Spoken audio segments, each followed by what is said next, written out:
Madalas may mga pagkakataon na iniisip natin na wala ng pag-asa ang buhay. Kapag may nangyari sa atin na hindi ka nais-nais, kapag tayo ay sobrang nakadapa na, minamabuti na lamang natin na sumuko na lang.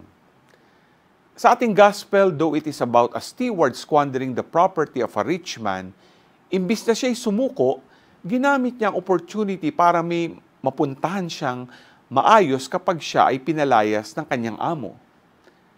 Also, Jesus said, "For the children of this world are more prudent in dealing with their own generation than the children of light." Madalas, kinakailangan din natin ang sumabak sa mundo. Matuto tayo makipagsabayan sa ating panahon.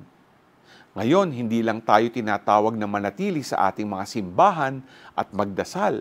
Kinakailangan din natin ang bumabad sa ating pamilya at pamayanan nang mas lalo natin itong makilala at mapaglingkuran, mayakap at maakay patungo kay Kristo.